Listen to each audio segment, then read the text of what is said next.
Welcome to Protege, where we break down the invisible skills that actually accelerate your career. I'm Molly Jaggers, and today's episode is a bit different.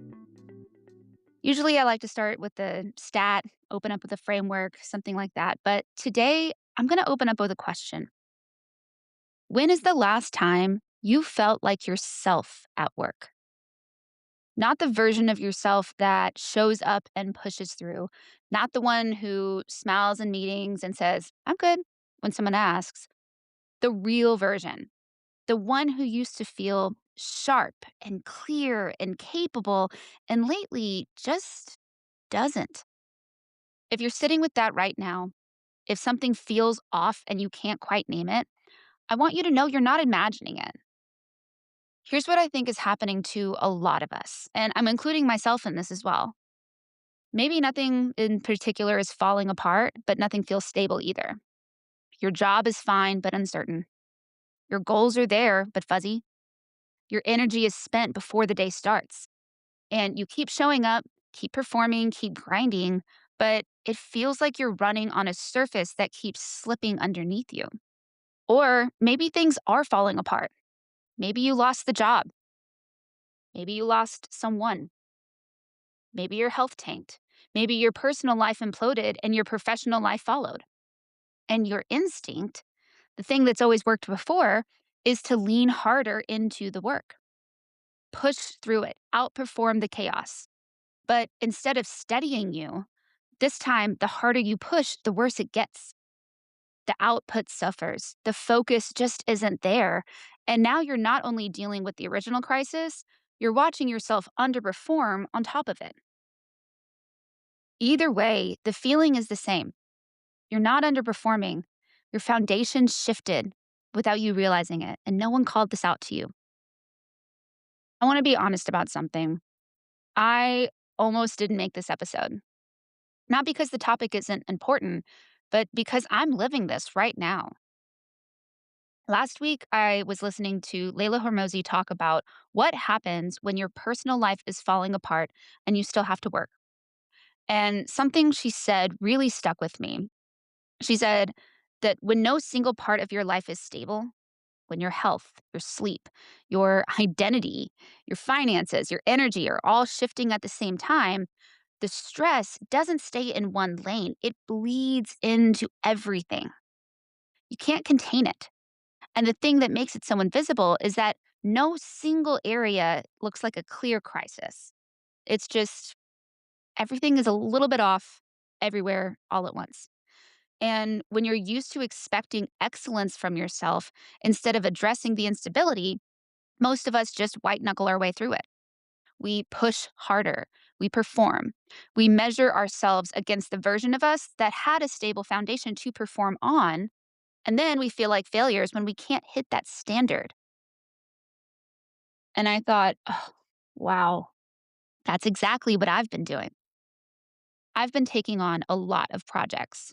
This podcast, building a newsletter, building a business, looking to buy a business, scaling lots of projects, and building the operating systems at the same time to make them run more smoothly.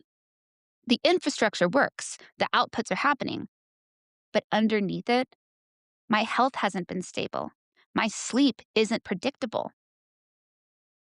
Last year was a year of significant loss for me, personally, professionally, in ways that reshaped the way I see everything. And I'm still in the middle of processing that grief. And as a result of everything changing, my sense of identity is also in a flux. So I've been trying to perform at my old level without any of those foundational pieces back in place. And if you're listening to this, you're probably already filling in the blanks with your own version. Different details, but same pattern. And that's why I'm sharing mine, because I think a lot of you are living in your own version of this right now, and no one's fully naming it. The foundation you used to perform on, the stability, the predictability, the sense that enough of your life was handled so you could focus on excelling, somewhere recently that foundation shifted. And instead of addressing it, you've been trying to perform at your old level on ground that isn't there anymore. That's the pattern that nobody's talking about. So that's what we're going to talk about today. Why this moment we find ourselves in right now is so uniquely destabilizing for women trying to build their careers. And then we're going to talk through a framework that I use for myself as well for what to do about it. One that doesn't require more willpower either. Because if willpower were the answer, you would have solved this already. Let me show you what's actually happening right now. Because when you're in it, when you're the one feeling off, it's easy to think it's just you, that you're the only one struggling, that everyone else has it figured out. Well, they don't, and the data proves it. Gallup just released their latest engagement numbers, and employee engagement in the US has hit its lowest point in a decade. You've probably heard the phrase by now that this research refers to, the great detachment. But it's not about people being lazy. It's about people being disconnected from their work, from their organizations, from themselves, from any sense that the ground underneath them is solid. Think about what this means for a second. The majority of the workforce is showing up every day to jobs where they feel disconnected from the mission, unclear about expectations, and unsupported by their organizations. It's not a motivational problem, that's a foundation problem. And it's hitting women harder, a lot harder. Last week, we talked about the 108,000 jobs cut in January and how the career ladder is in the middle of getting restructured. Here's something I didn't say then: 86% of workers in AI vulnerable roles are women. Not 50, not 60, 86%. Administrative assistants, marketing analysts, project managers, customer service representatives. All of these roles are being automated first and are overwhelmingly held by women. So when I say the ground is shifting beneath you, I'm not being metaphorical. The roles women have traditionally used to build experience and prove themselves, they're disappearing. And even if your specific role isn't on that list, you're still watching it happen around you. You're absorbing the anxiety of it, and you're wondering if you're next. And it doesn't stop there, because at the same time the economic ground is shifting, the cultural ground is shifting too. 80% of women believe the recent rollbacks on workplace equity programs will negatively impact their careers. Whether or not you agree with the politics of it, the effect is real. Women feel less supported, less invested in, less confident organizations they work for have their backs. There's another term researchers are using right now, and the acronym for it is FOBO, the fear of becoming obsolete. Now, it's interesting because it's not quite the same as imposter syndrome. Imposter syndrome says, I don't belong here. FOBO says, this place and this role might not exist for me much longer. It's not about your competence. It's about whether the world you've been building competence for is still going to be there. And when you layer all of this together, career uncertainty, cultural shifts, AI anxiety, the engagement crisis, what you get isn't one big problem. It's a dozen real ones, each significant on its own. But when they hit at the same time, they create this low grade, constant hum of instability that drains your energy before you even start your work. Now, layer on whatever's happening in your personal life, your health, your relationships, your sleep, your sense of who you are, and you start to see why nothing feels stable. Because it's not just one area, it's all of them at the same time. So that's the feeling. That's what you've been carrying. And if nobody's named it for you before now, if you've been pushing through and wondering why everything feels harder than it should, that's why. It's not you, it's the ground. And there's a reason why every corner of the internet is talking about this right now, even if they're not using these same words. But things like alignment, regulation, softness, grounding. Whatever language resonates with you, the underlying message is the same. People are feeling the instability and reaching for anything that promises solid ground. The fact that these conversations are everywhere right now isn't a trend, it's a signal. It's telling you how many people are standing on a foundation that's shifted and are trying to find their footing. The difference is, most of that conversation stops at awareness. It names the feeling, but what it doesn't give you is an order of operations, a sequence for what to do about it. And that's what we're going to get into. And here's what makes this especially tricky for women who are trying to break into leadership. You're not just dealing with the instability, you're dealing with the instability while trying to prove you're ready for more responsibility, trying to look composed and capable and leadership material to the people who decide whether you get that shot. The performance pressure doesn't ease because the foundation shifted. If anything, it gets louder. Because when things are uncertain, you feel like you have to work even harder to prove you belong. And that's the trap. Pushing harder on a shaky foundation doesn't stabilize it, it cracks it faster. So, if you've been feeling like you're underperforming, like you should be further along, more productive, more on top of things, I need you to hear this. You are not underperforming. You're performing on a foundation that's shifted. And the answer isn't to push harder, it's to address the foundation. So, that's what this framework is all about. I call this the stability sequence. And I'll be honest, I didn't learn this from a research paper. I learned it from recognizing my own patterns. And here's the sequence, and this is the whole episode. Stability creates predictability, which lowers your cognitive load, which builds your tolerance, and helps you regain your footing. That's the order. That's it. And one of the things that can be frustrating about this is you can't skip steps. Most of us are trying to jump straight into fixing performance. We want to produce at our old level, hit our old metrics, feel as sharp and capable as we did when things were solid. But we're trying to do that without rebuilding our foundation first. And you know the difference that I'm talking about here. Think about the last week where you felt genuinely good at work, where you were rested, where your routine was dialed, and hard problems felt manageable. Now, think about a week where nothing was settled. You skipped meals, you slept terribly, your schedule was chaos, and every task felt twice as hard. Same person, same skills, same job, but a different foundation. That's not a willpower gap. That's a stability gap.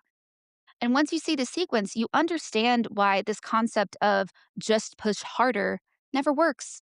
It's trying to skip to step 4 without steps 1 through 3. So let's walk through these steps.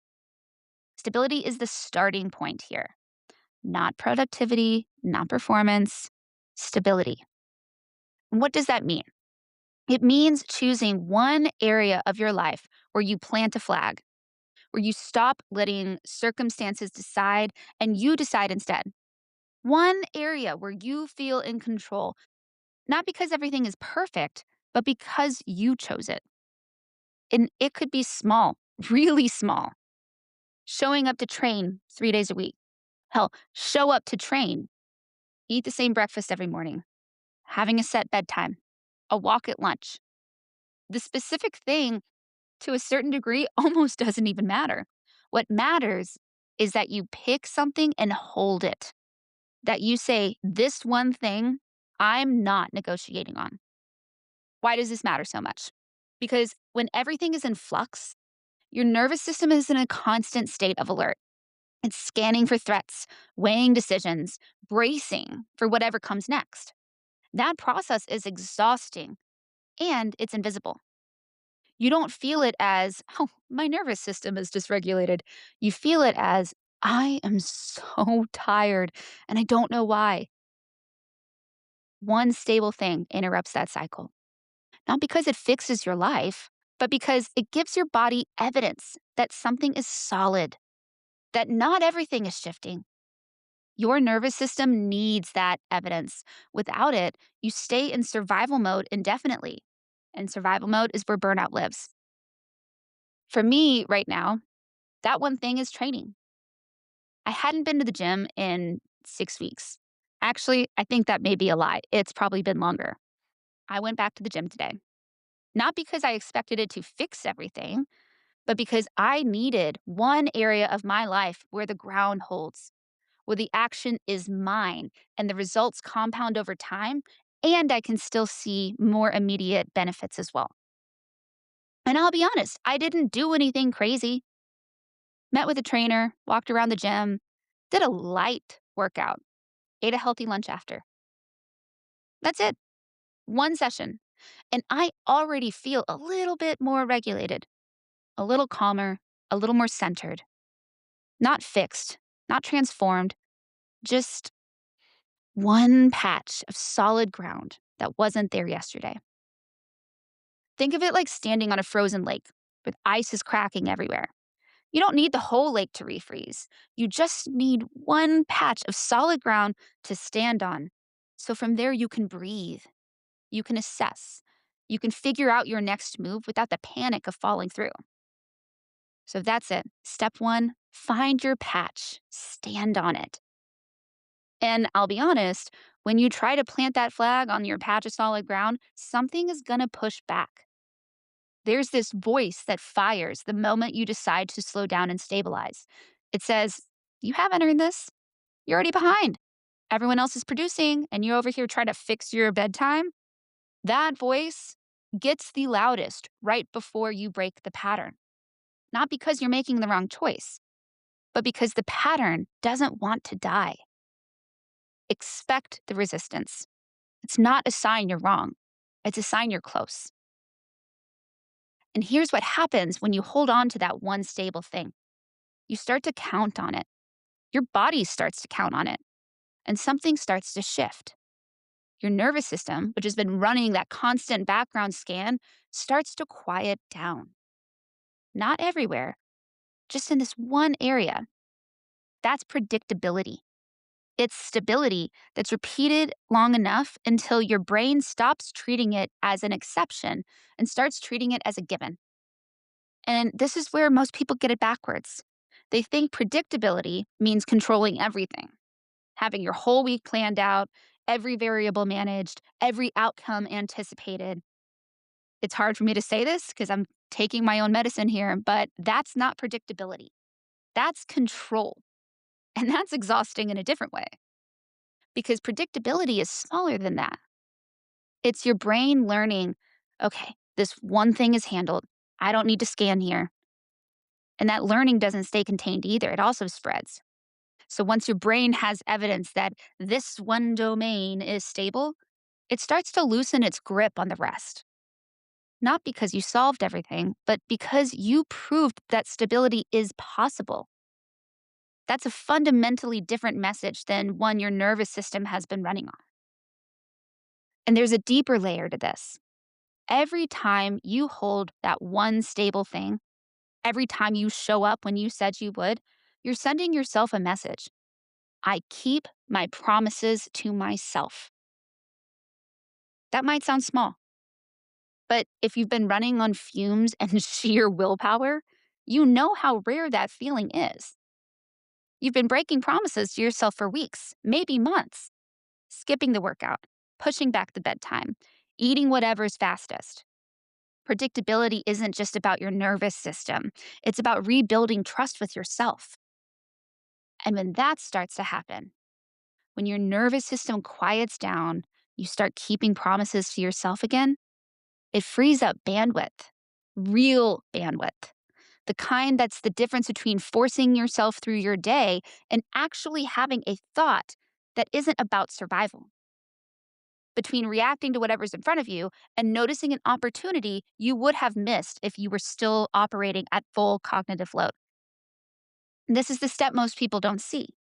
They think about the gap between I feel overwhelmed and I'm performing well is about motivation or discipline or even constant productivity.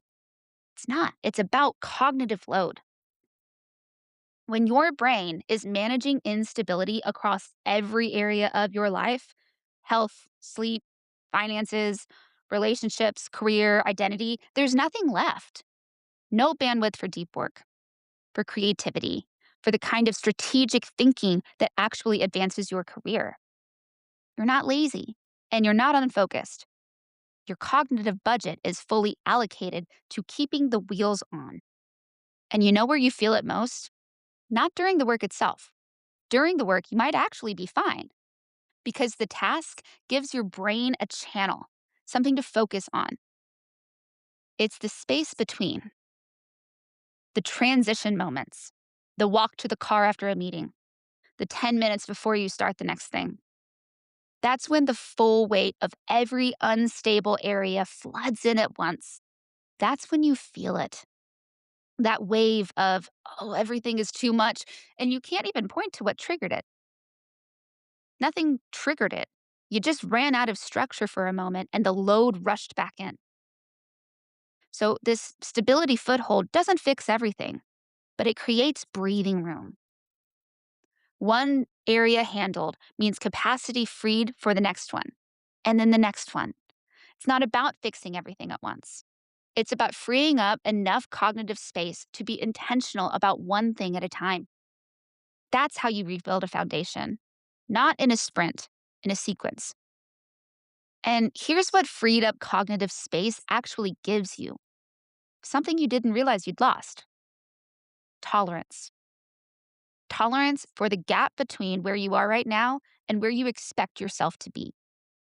When your cognitive load is maxed, that gap feels unbearable. Every reminder that you're not performing at your old levels sends you into a spiral.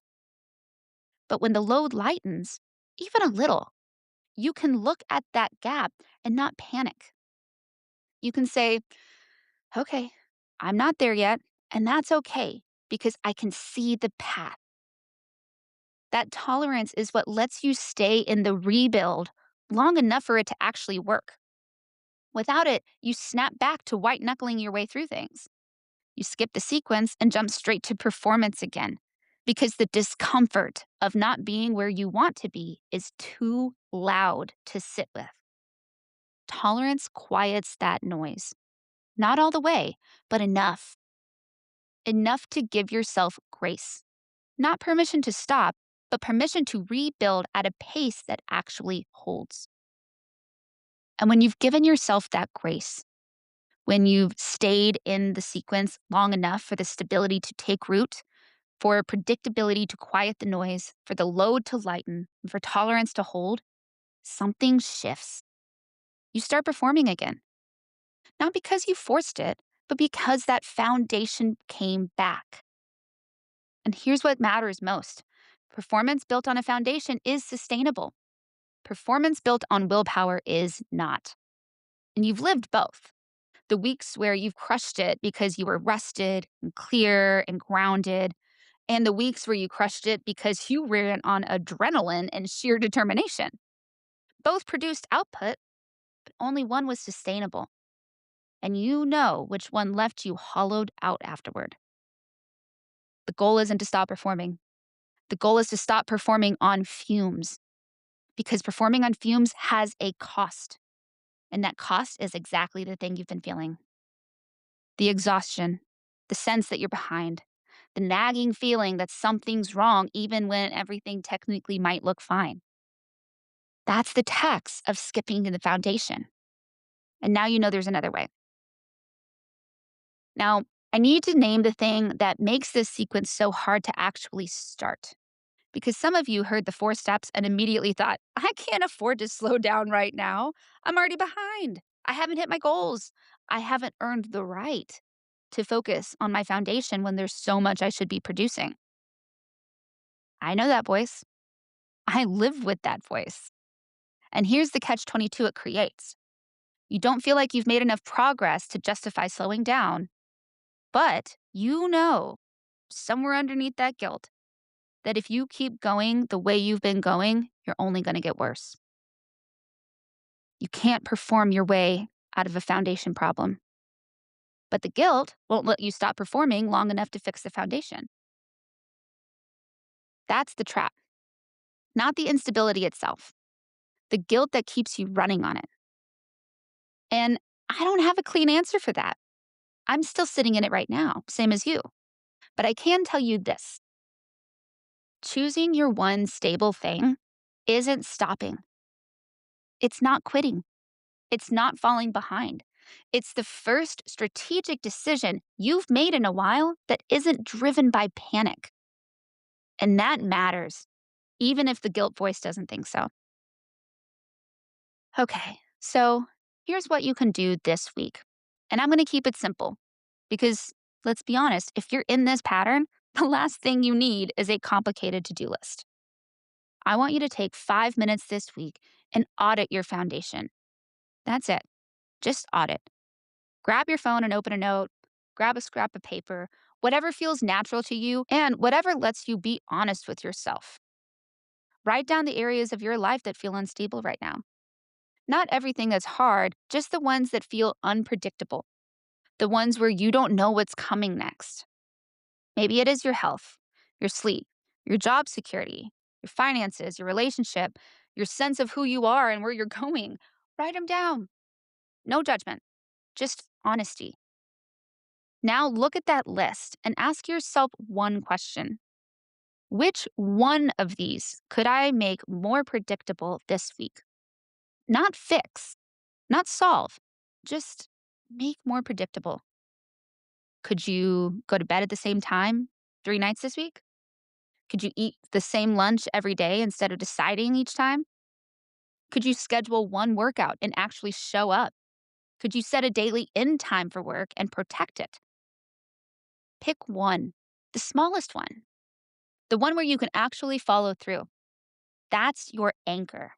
That's that first step of the stability sequence. You don't need to rebuild everything at once. You need one patch of solid ground, one place where your brain can stop scanning and start resting. One area where the outcome is predictable, not because life cooperated, but because you chose it. And here's what I want you to hold on to. This moment, the cultural noise, the career uncertainty, the exhaustion of pushing through when nothing feels stable, that's real. It's not in your head, and you're not the only one carrying it. But you're also not stuck in it, not permanently. Remember the sequence. Stability creates predictability. Predictability lowers your cognitive load. Lower cognitive load creates the tolerance that increases your capacity to perform. You don't skip to the end. You have to build from the beginning. And here's what I believe about you, even if you don't believe it about yourself right now. The fact that you're still showing up, still listening to this episode, still trying to figure out how to move forward when the ground keeps shifting, that's not weakness. That's the definition of resilience. You're doing the hard thing. You just forgot to give yourself credit for it because you've been too busy measuring yourself against a version of you that had the stable foundation intact. So give yourself the grace of a new baseline. Start from where you actually are, not where you think you should be, and build one predictable thing this week. That's enough. That's the first step. And the first step is the hardest one. If this episode hit home for you, if you want more frameworks for building these kind of skills that actually advance your career, even when everything else feels uncertain, the newsletter goes deeper. Follow the link in the show notes to subscribe. And remember, I started this episode with a question. When's the last time you felt like yourself at work? Maybe the answer is, I don't remember. Maybe the answer is longer than you'd want to admit. That's okay. You're not broken. Your foundation just shifted. And now you know how to start building it back. One predictable thing at a time. I'm Molly Jaggers, and this is Protege. I'll see you next week.